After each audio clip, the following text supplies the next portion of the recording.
Today is test time. Everybody loves a test, don't you? Don't you just get thrilled to death when it's time to take a test? Nerves get amped and all of that, and you get to show what you really retained.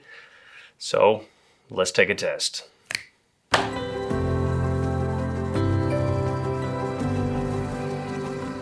So what is the best test of character?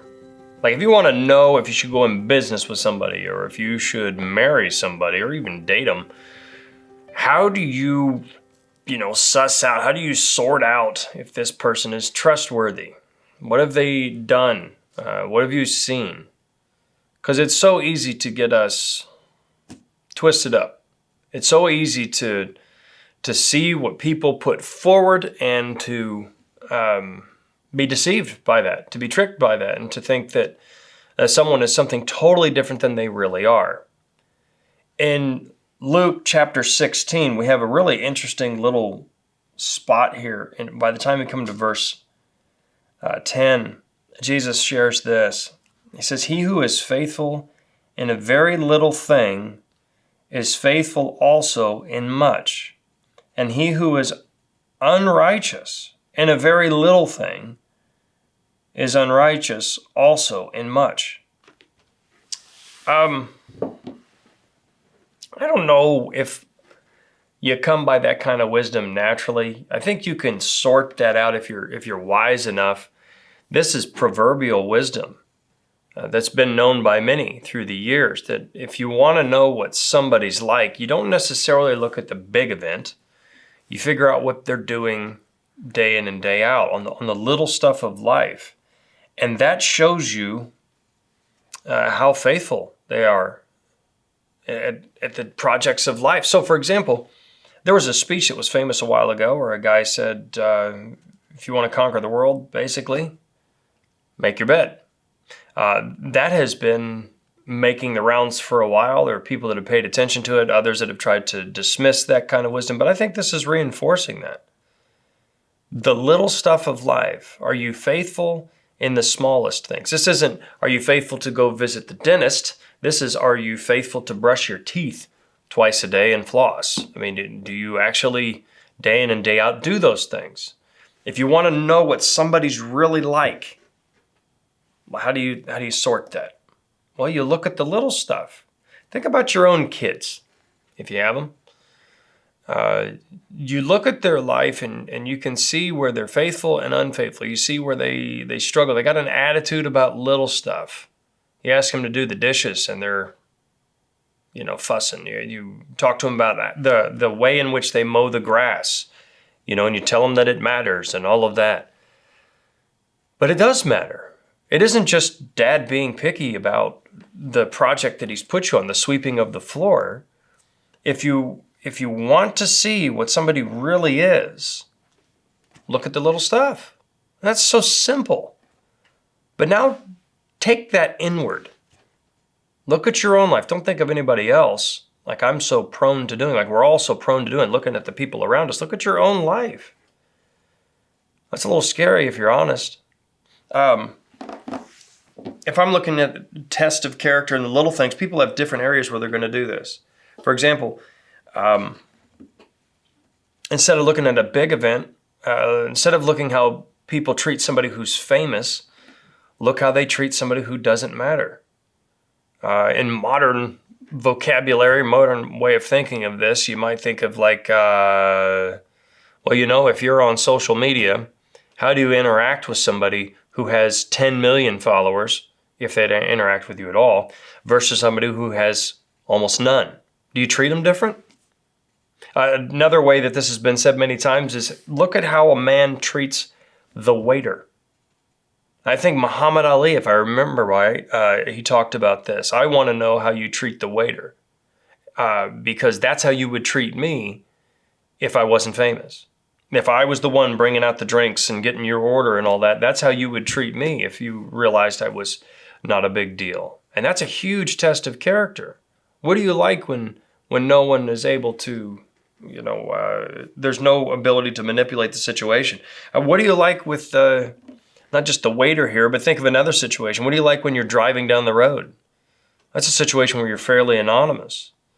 What do you like to the neighborhood kid who's kind of annoying and you want him out of your yard?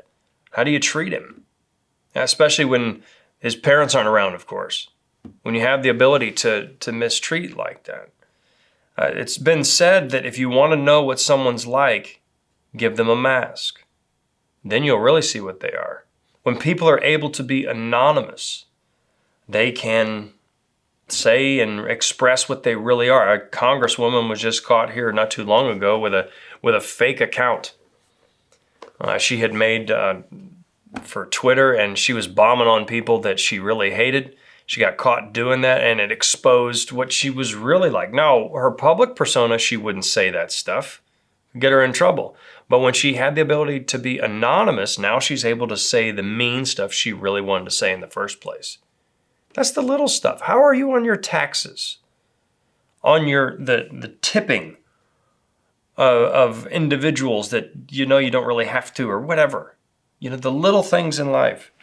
See, I don't naturally think of that stuff. I tend to think I should be trusted with something bigger until I start looking at the little things. What is your daily time with God like? Not the big events, not how loud do you sing at the concert, not how, much you amen at church, but what do you like day in and day out in your relationship with Christ? There are the little things. That's where the real test is. What somebody's like in their inner closet says more about them than what they're like out in public. So, for me, I would say one area where I see a problem is how I tend to talk on the phone. People that are close to me would say I'm pretty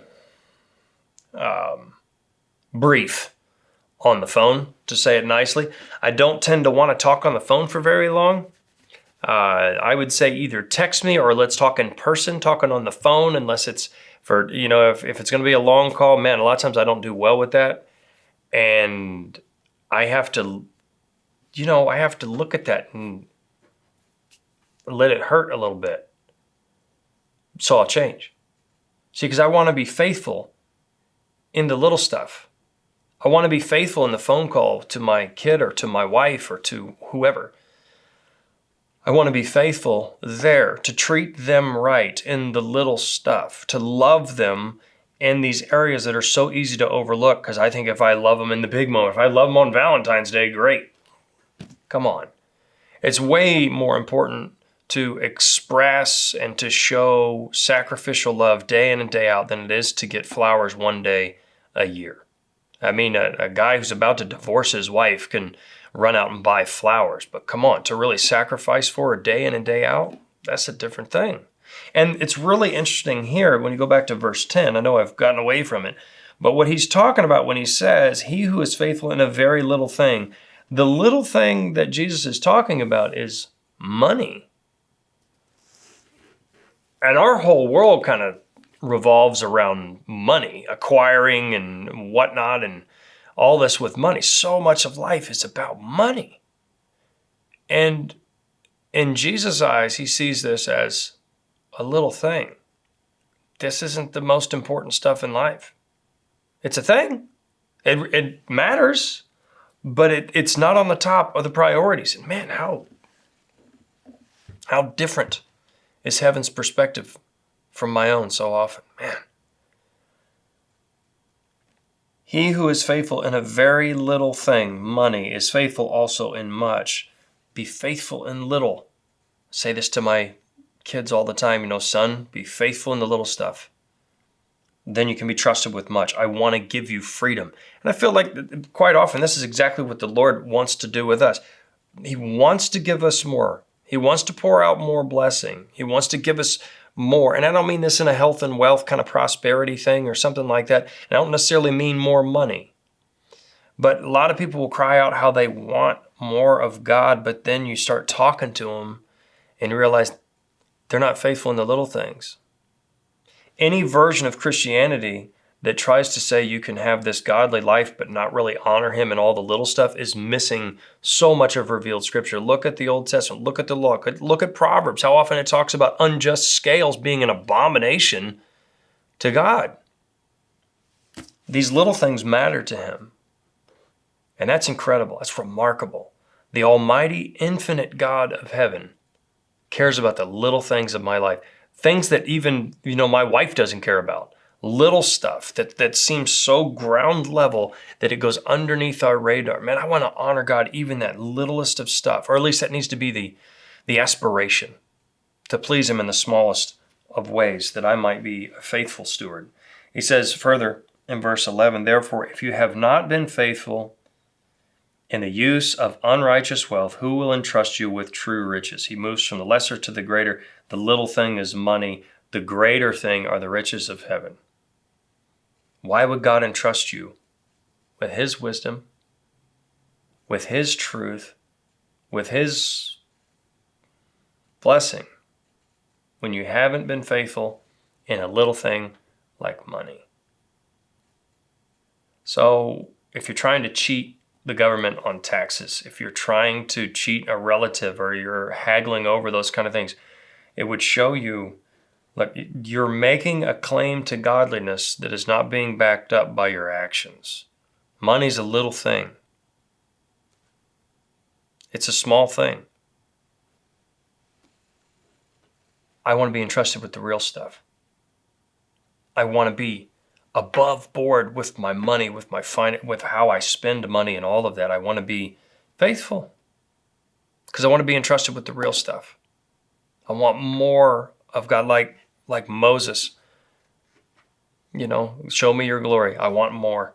How do I get there? Be faithful in all the little stuff. Humble yourself, therefore, under the mighty hand of God, and he'll exalt you at the proper time. That's the message here. He continues down in verse 13 when he drives it home. He's talking to a group of people that we learn in verse 14. They love money. And so Jesus is really digging the knife in here as far as the gods of what they love. He says in verse 13, no servant can serve two masters, for not wholehearted devotion.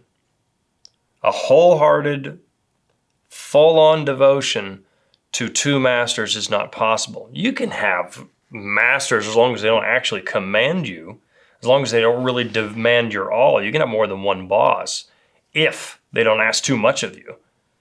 But that's not what is in view here. No servant can serve two masters, for he will either hate the one and love the other, or else he will be devoted to one and despise the other. You cannot serve God and wealth.